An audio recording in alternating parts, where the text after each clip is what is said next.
The first round of the NBA playoffs was defined by the value of having bench players who produce like starters. Ty Jerome and DeAndre Hunter came up big for the Cavs, as did Naz Reid and Dante DiVincenzo for the Wolves.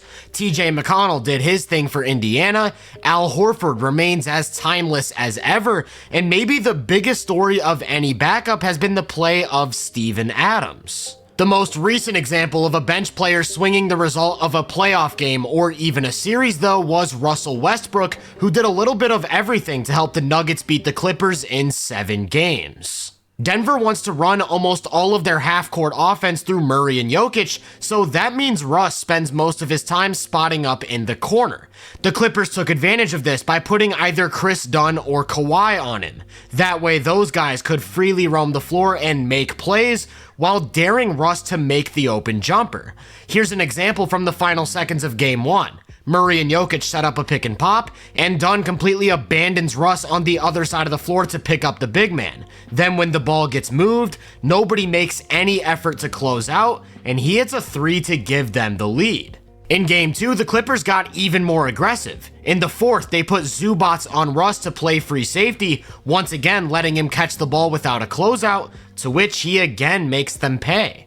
About 2 minutes later, it was Harden who was matched up with Russ and left him alone in the corner to play the gaps, and he finds himself with yet another wide open triple that he knocks down. Needless to say, this strategy backfired on the Clippers. Over the entire series, he attempted 31 threes, or about 5 a game, and he hit those at a very healthy 41.9% clip as he consistently punished LA's defense for leaving him open. With that said though, while the shooting was very critical in his value as an off-ball player, I'd say it was his movement that really gave the Clippers the most trouble. Watch him on this possession. He starts underneath the basket and flashes to about the free throw line while the Nuggets work to get Jokic a post touch. Then as soon as an entry pass is made, he cuts in front of Harden with nobody there to protect the rim. Here's another example. He starts on the perimeter and Dunn abandons him to help defend the two-man game. Instead of staying put, he floats into open space near the elbow, then hangs around the middle of the floor while Jokic starts an attack, knowing that if Dunn helps, he's left with an easy bucket. This movement was especially important when the Clippers went to a zone. With Harden playing up top and Zoo roaming behind Jokic's post-up, there's a little soft spot near the left side of the paint. By cutting into that space, Batum is forced to rotate, leaving nobody to close out to Christian Braun in the opposite corner. Here's another play from about 2 minutes later. Again, Jokic looks to post up, but they actually send 2 before the entry. Again, by cutting into that space, Russ compromises the defense, then he finds Watson on the baseline for a high-quality look. So leaving Russ alone can be dangerous. Not only was he hitting his threes, he was finding open space as a cutter and getting the defense in rotation. But arguably the toughest task for any defender leaving him open is making sure they get back in position to keep him off the glass. Again, I want you to watch him move without the ball. He's just sort of floating around the court while the Nuggets get into action, and nobody's chasing him, so by the time a shot goes up, he's parked under the basket with inside position. Then he's got the athleticism to go up and get a rebound before scoring at the rim. He averaged about 2 offensive rebounds a game in this series, which is a lot for a guard, but I don't even think that does him justice because he isn't playing as many minutes as some starters. If we adjust for possessions, he averaged just under 3 offensive rebounds every 75 possessions, which was the most of any qualifying guard in the first round. Of course, with all of these skills away from the ball, Russ at this age is still a pretty good slasher, and the Nuggets have found some utility for that as well. If they're running through Jokic in the post, they often like to put Russ 1 pass away so that if they leave him, he's able to catch the ball with space to attack on a drive. His slashing was also another counter for LA's zone. It's all about finding those soft spots, and by attacking the middle of the floor from the slot, he's able to draw Zubats and create an opportunity for Jokic. Most of his touches come in early offense though. If he's playing the point and sees a matchup he likes in transition, they want him playing downhill as much as possible. With Jokic spacing the floor from up top, LA's rim protection was consistently compromised, which means that as long as Russ is able to get around his man, he's gonna create good offense. To make things even tougher, they'll commonly have Jokic set an early ball screen just below the three-point line, and with a spread floor, these basically lead to automatic paint touches. Another wrinkle with this Denver offense is that they like to get Jamal playing off the ball. And when they go to set action, they'll often have Russ initiate because of how good of a passer he is, especially when Jokic is on the bench.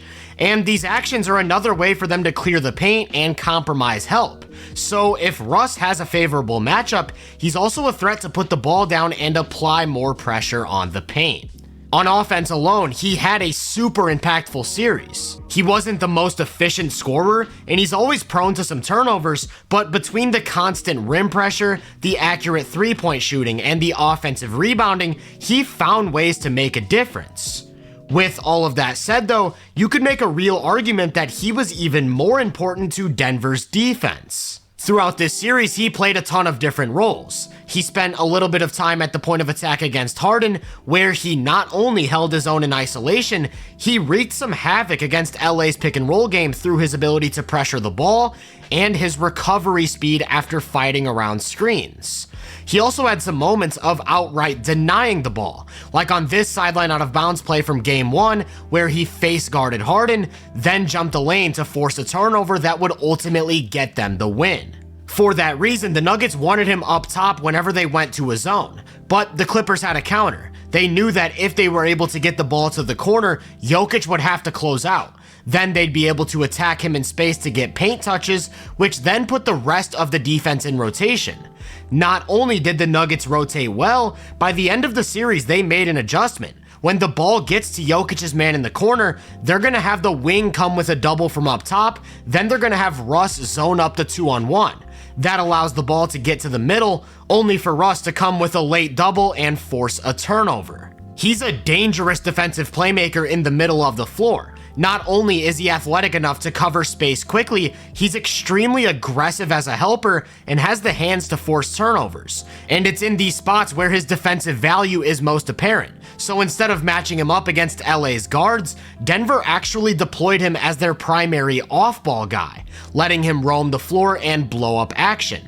He started most possessions against LA's weakest shooter on the floor, which meant that he was often the low man. And just like they did with him on the other end, his job was to sell out to the paint, then let that weaker shooter take the open three. There were two key differences though. For one, those guys weren't hitting the shots like he was, and secondly, the Nuggets used peel switches as a way to take away the space without completely abandoning the corner. Take this play for example. When Harden isolates, Russ aggressively plays the gap near the wing, while Gordon angles his body to funnel the ball into that help. Then as soon as Russ picks up, Gordon peels out to the corner, not leaving Dunn with any room to attack off the catch. Utilizing Russ as a roamer on the baseline was more about defending the spread pick and roll though. Against ball screens, they want Jokic up at the level in a hedge, and that means it's Westbrook's job to tag the roll and help protect the rim. When their scheme works the way it's intended, here's what it looks like. Jokic jumps out to the ball, Russ tags the roll early, then the next guy shifts down to protect the baseline. But this requires perfect execution from everyone, because as soon as Russ tags the roll early, then nobody shifts down, now they're giving up easy points. It especially requires perfect execution from Russ. Keep in mind, he's still a guard. So if he isn't able to prevent Zubats from catching the ball within range of the basket, he's not going to be able to stop him. For the most part though, I think the Nuggets did an incredible job. When Powell comes off a screen, Jokic takes away any angle to attack while Russ aggressively plays the pass to Zoo. There's nowhere to go, and the result is a turnover. Here's another good example. This time Russ is actually matched up with Kawhi, but he's still the one who has to tag the short roll, and he gets a hand on a kickout pass. In this series, Denver was able to pretty much bottle up LA's screening action, which was actually one of the bigger concerns for them heading into this series. Like I said, it required perfect execution from everyone, and Russ played a big role in that through his ability to roam and force turnovers. He recorded 2 steals per 75 in this series and had 3 steals in the fourth quarter of Game 7, including this one that turned into a highlight when he threw down a dunk, then intentionally got a technical foul so that he could fire up the crowd. And a play like that is just so emblematic of what Russ brings to a playoff team, even at age 36 in year 17. If nothing else, you can expect constant energy on both sides of the ball, whether it's pressuring at the point of attack, jumping a passing lane, or going up at the rim on defense. Whether it's attacking the rim, crashing the glass, or knocking down threes on offense. He's always doing something, and that's about as much as you can ask for from a sixth man. That's why he consistently found himself closing games in the first round, making winning play after winning play, and that's why he played a major role in the Nuggets getting out of that series. If you enjoyed this breakdown, make sure to drop a like, subscribe, and turn my post notifications on to be first on more content. If you're interested in my more in-depth research, make sure to check out the Hoop Venue podcast and my social media profiles. You can find those links in the description. Feel free to let me know down in the comments what you think of Westbrook. As always, I hope you all have a great day, and I'll catch you guys in the next one.